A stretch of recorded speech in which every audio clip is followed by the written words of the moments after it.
My name is Ian Peisner. I'm the TreeUtah planting coordinator and arborist. This is our eco garden. It is at the Rose Park Library in Salt Lake City. We are here to plant a tree.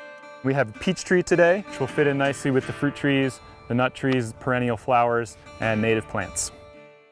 We use a lot of different tools when we're planting a tree. The first thing we want to make sure is that we're doing it safely. We want to remember first and foremost that those are tools, they are not toys. A lot of people, when they're walking around with shovels, want to carry them over their shoulder. We don't want to do that. When we swing it around, it tends to hit people in the face. When you're done with it, you want to lay it down flat on the ground like this, so nobody has a Three Stooges moment.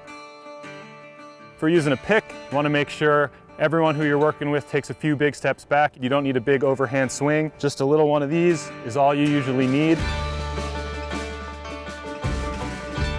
What we're shooting for is a hole that is about 2.5 to 3 times as wide as the root ball, so the diameter would be quite a lot larger than the pot or the ball and burlap your tree comes in. And you want it to be about the same depth as the root ball. If it's in a container, in a pot, we don't want to just measure in terms of the depth of the pot.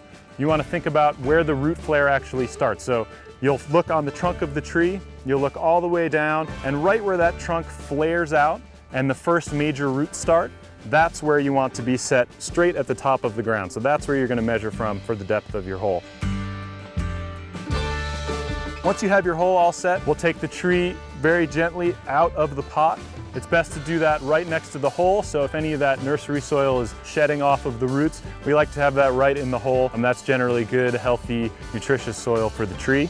As we lay the tree down gently to take it out of the pot, it's very simple for it to get swung around, somebody to catch a branch in the face or catch a branch on the ground and it snaps off.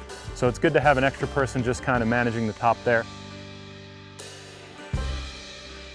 Once we get it out of the pot, what we'll do is check to make sure there's no roots that have kind of grown in a circle and are threatening to girdle that tree. So we'll go in and break up the root ball with our hands.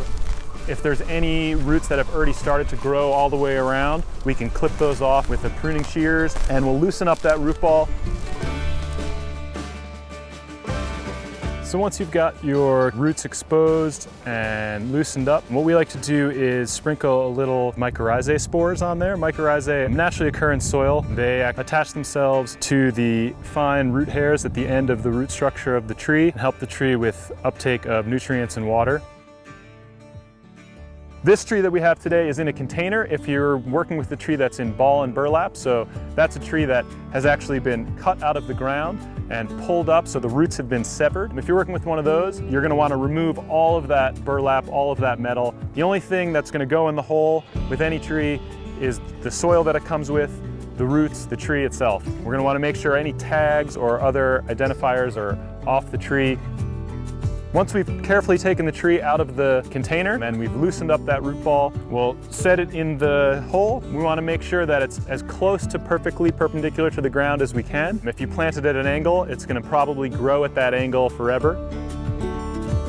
Once it's in the hole, it's set perpendicular, we'll start backfilling. And as we're backfilling, you want to make sure that you're really pressing down, getting all the air out of there, and just be kind of walking around as you're filling in that dirt. We want to keep air pockets out. We don't want any roots kind of hanging in the air underground. It makes it really hard for them to uptake nutrients and water. We want to keep a pretty wide grass-free area from around the tree. If the sod goes right up to the trunk of the tree, the grass will actually compete with the tree. Once we've got it all filled in, right to the level of that root flare, we can mulch the tree, put at least 4 or 5 inches deep of mulch around the outside of the tree, have a little bit of a lip on the outside, and then it kind of slopes down to where the trunk is. So where the trunk is, there's only going to be about 1 inch or so of mulch. We don't want to pile it all the way up against the trunk. You're going to want to really water your tree a lot in the first year, especially during the hot, dry months of the summertime. Several, maybe 3 times a week, giving it 5 to 10 gallons of water, and really trying to make sure that water is getting all the way to the roots.